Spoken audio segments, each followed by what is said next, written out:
학교 공부를 마치고 사회에 진출해서 직장 생활을 하게 되는데 몇 년 정도 하게 될까요? 60세 정년까지 일한다고 가정을 하면 직장 생활하는 기간은 대략 30년에서 한 35년 그 사이에 들어가는 것 같습니다. 이런 정도면 정말 오랫동안 일했다고 할 수 있습니다. 그럼에도 불구하고 노년층을 대상으로 몇 살까지 일하고 싶은지 조사된 설문을 참조해보면 건강이 허락할 때까지 일한다는 답변이 적지 않더군요. 지긋지긋하게 일했으면서도 노년 인구 100명 중에서 무려 68명이 은퇴한 그 이후에도 계속 일하겠다는 답변을 내놓으니 말입니다. 건강이 허락할 때까지 일하겠다고 답한 노년층의 속내를 좀 들여다보면 정말 일하고 싶어서 건강이 허락할 때까지 일하겠다는 답변을 했을까요? 저는 아니라고 봅니다. 그보다는 은퇴 후에 먹고 사는 게 팍팍하니까, 많이 버거우니까 마지못해서 일을 하겠다는 분들이 다수라고 생각하기 때문이죠. 물론 먹고 사는 문제보다는 사회적 관계를 유지하기 위해서 활동하는 노후에 방점을 둔 어른들도 적지 않습니다. 아마도 이런 분들 중에 다수는 노후 생활비 확보가 가장 먼저 해결해야 할 문제는 아닐 거예요. 어느 정도는 먹고 사는 문제를 해결했을 테니까요. 신체적으로도 건강하기 때문에 할 일 없이 시간 보내는 일상보다는 갈 곳과 할 일에 구속되지 않는 범위 내에서 활동하는 노후가 목적인 분들이 그런 분들이겠죠. 안녕하세요. 은퇴살이 40년을 고민하는 고갈TV 이종범 소장입니다. 여러분은 몇 살까지 일할 생각을 갖고 계십니까? 적지 않은 사람들은 100세 시대를 인정하지 않죠. 80세 전후로 죽는다는 답변을 하는 분들이 있으니까요. 그래서일까요? 어떤 분은 안락사를 합법화하라고 목소리를 높이기도 합니다. 그러면서 하는 말이 오죽하면 나이 들어서 일하겠느냐. 죽지 못해 일하고 사는 거지. 이런 말을 하곤 하죠. 물론 노년을 대하는 관점은 정답이 없어요. 저마다 생각이 다르기 때문에 딱히 이게 정답이다 강제할 수도 없습니다. 어디까지나 개인의 노후는 개인의 판단이 정답일 테니까요. 문제는 노년기에 사망하는 시점을 언제로 볼 것인가입니다. 크게 보면 두 가지 연령대를 주목하고 있는 것 같아요.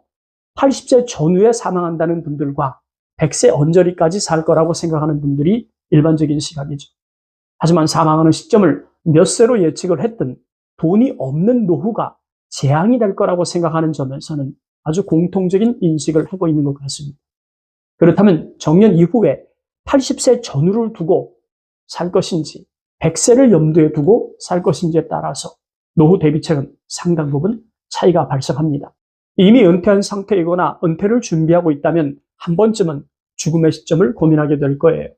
누군가 저에게 몇 살까지 살 수 있을 거라고 묻는다면 저는 단연코 100세 언저리가 되지 않겠냐 이렇게 답합니다. 그래야 후회를 최소화하는 은퇴 준비가 가능해지니까요. 이런 예측은 어디까지나 자기 인생인 만큼 옳고 그름으로 구분짓거나 판단할 일은 아닙니다. 어차피 자기 생각대로 살아갈 테니까요. 그렇다면 이 지점에서 냉정하게 생각해 볼 것이 있습니다. 그것은 내가 생각하는 나이보다 빨리 사망하는 것과 내가 생각하는 나이보다 더 오래 사는 변수가 그것이겠죠. 여러분은 어떤 상황이 더 위험하다고 생각하십니까? 저는 후자입니다. 내가 생각했던 나이보다 더 오래 살게 된다면 그만큼 노후생활비, 노후의료비, 주거유지비 등 상응하는 기간만큼 늘어날 수밖에 없으니까요. 물론 돈 있고 건강하다면 퇴직 후 몇 살까지 살든 상관하지 않고 최대한 즐기는 노후로 남은 여생을 보낼 수 있겠죠. 더하여 한 세상 잘 살고 간다는 비문을 남길 수도 있습니다. 하지만 돈도 건강도 잃어버렸고 희망은 사라지고 하루하루 목숨을 연명하면서 노후를 보낸다면 생각만 해도 아찔하지 않습니까? 그런데 이런 상황이 실제로 나의 현실이 된다면 하루도 빨리 죽고 싶다, 안락사를 허용하라 이런 극단적 생각들이 표출되지 않겠습니까? 그렇다면 고갈TV를 시청하는 여러분의 노후는 몇 년 정도라고 생각하십니까? 저는 은퇴 이후에 40년 정도가 되지 않을까 생각합니다. 노후 기간이 몇 년이 되었든 분명히 경계할 건 있을 것 같습니다. 이 문제를 아무렇지 않게 흘려버린다면 노년기 삶이 버거워질 수 있으니까요. 물론 오늘 말씀드리는 위험이 모두에게 다가오는 것도 아니고 설령 그 위험이 발생한다고 해서 모든 은퇴자의 삶이 버거운 것도 아닙니다. 그러므로 이를 충분히 감안해서 판단해 주세요. 그렇다면 어떤 위험이 고통스러운 노후를 만들까요? 오늘은 압축해서 고통스러운 노후로 연결되는 세 가지 등잔 및 위험을 살펴보겠습니다. 고통스러운 노후로 연결되는 세 가지 등잔 및 위험. 첫째, 자녀와 부모를 동시에 지원하는 더블 케어입니다. 모 신문에 이런 기사가 실렸어요. 임원으로 퇴직한 66세 배모 씨는 어머니 병간호를 책임질 사람이 없어서 결국은 사표를 써야 했답니다. 혼자 생활하던 어머니에게 갑자기 치매가 발생하면서 거동이 불편해지고 결국은 요양병원에 입원한 일이 벌어진 탓이죠. 그런데 비용으로 매월 한 200만 원 정도 들어가다 보니까 감당이 안 됐다는 거예요. 할 수 없이 치매 어머니를 집으로 모시는 결정을 내렸답니다. 문제는 역시 돈이었어요. 퇴직했기 때문에 수입은 당연히 줄어든 상황이고 엎친 데 덮친 격으로 30대 중반의 아들까지 취업을 못하고 집에 있다 보니까 매월 그 아들을 위해서 70만 원씩 생활비를 지원하는 일이 발생했답니다. 저는 이 기사를 보면서 그래도 배모 씨는 임원으로 퇴직했으니까 모아둔 돈도 일반 퇴직자보다 많으니까 그나마 다행이라는 생각이 들긴 했어요. 하지만 일반 퇴직자는 어떨까요? 이런 상황에 처한다면 어떻게 될까요? 주변에서 쉽게 접할 수 있는 일반 퇴직자를 한번 떠올려 봅시다. 치매 부모를 위해서 매월 200만 원씩 부담할 수 있을까? 더하여 경제적으로 독립하지 못한 자식 생활비로 70만 원씩 더 지불할 수 있을까? 두 가지만 합해도 270만 원이에요. 그럼 퇴직한 이 부부는 뭘 먹고 살까요? 퇴직 후 소득으로 부모와 자녀 지원까지, 그리고 부부가 먹고 사는 문제까지 해결하려면 여간 버거운 일이 아닐 겁니다. 이런 상황에서 자녀는 한시라도 빨리 경제적인 문제를 스스로 해결할 수 있어야 하죠.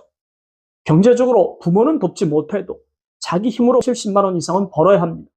다 큰 청년이 월 70도 벌지 못한다면 그건 쉽게 이해할 수 없겠죠. 알바만 해도 월 70 더 벌 수 있습니다. 그러니 부모는 자녀가 성장하면 금전적으로 부모에게 기대지 않도록 밀어내는 것이 중요합니다. 그래야 부모도 살고 자녀도 살 수 있으니까요. 하지만 치매 어머니는 좀 다른 문제죠. 간병은 죽어야 끝내는 전쟁이란 말이 그냥 나오는 말이 아닙니다. 간병을 유발하는 대표적 질병, 치매죠. 그러므로 치매 간병은 그 특성상 밑 빠진 독에 물 붓듯 언제 끝날지도 모르는 전쟁과도 같습니다. 경제적인 압박은 말할 것도 없고 더하여 간병하는 가족의 정신적 압박은 잠재적 위험을 자극할 수 있습니다. 왜냐하면 가족 간병이 경제적으로, 심리적으로 더 이상은 견디기 어려운 상황과 마주하게 될 경우 극단적 위험도 불사할 만한 것이 간병 위험이니까.